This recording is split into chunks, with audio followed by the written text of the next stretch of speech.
Alain Serge Marquin, et on s'interroge à l'instant sur les difficultés des médiations internationales à obtenir une trêve concrète sur le terrain. Je vous propose de suivre l'analyse du docteur Isiaka Souaré, enseignant-chercheur et spécialiste des questions de paix, sécurité et médiation. Il est l'invité de Awa Ladjo Adeshola. Docteur Isiaka Souaré, bonjour. Bonjour. La guerre au Soudan pour le contrôle du pouvoir entre dans sa 5e semaine. Il y avait-il des signaux pour que cette bataille pour le pouvoir dure autant?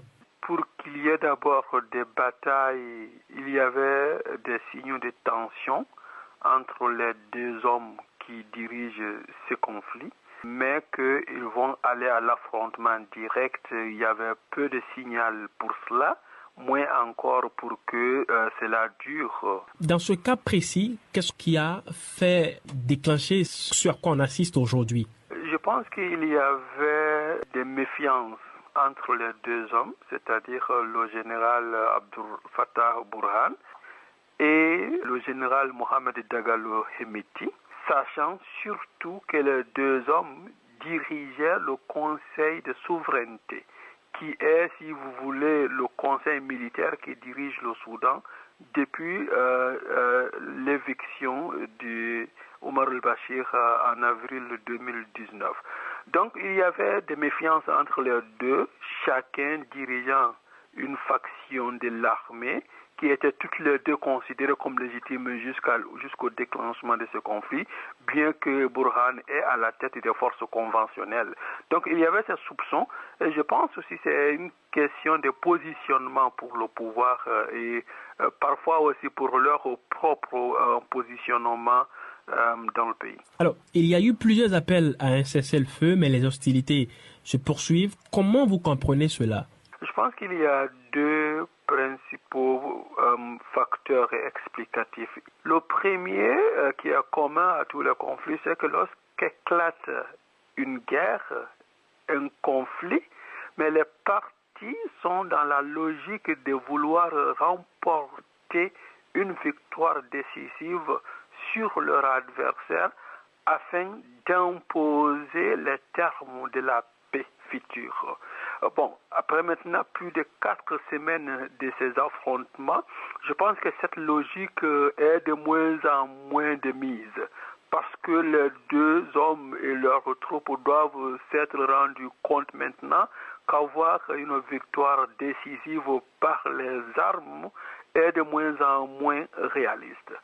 C'est là où intervient le second facteur explicatif. Ceci est lié à ce que les deux hommes et leurs troupes imaginent aussi comme les conditions de la fin des hostilités. Parce que en dépend leur avenir, leur survie, soit politique ou même aussi leur propre survie personnelle. Et je pense que c'est ça qui explique maintenant les négociations qui perdurent en Arabie Saoudite sur les termes, on ne peut pas dire à ce stade fin de la guerre, mais sécession des hostilités, parce qu'on parle pour le moment d'un cessez-le-feu humanitaire. Qu'est-ce qu'il faut envisager face à la situation actuelle pour sortir le Soudan de cette impasse? Il y a 2 semaines à peu près, l'ancien Premier ministre Abdallah Hamdok avait fait une tribune dans laquelle il a esquissé quelques pistes de solutions et j'ai fait mienne ces propositions. Donc c'est pour dire qu'il faut commencer par obtenir un cessez-le-feu humanitaire.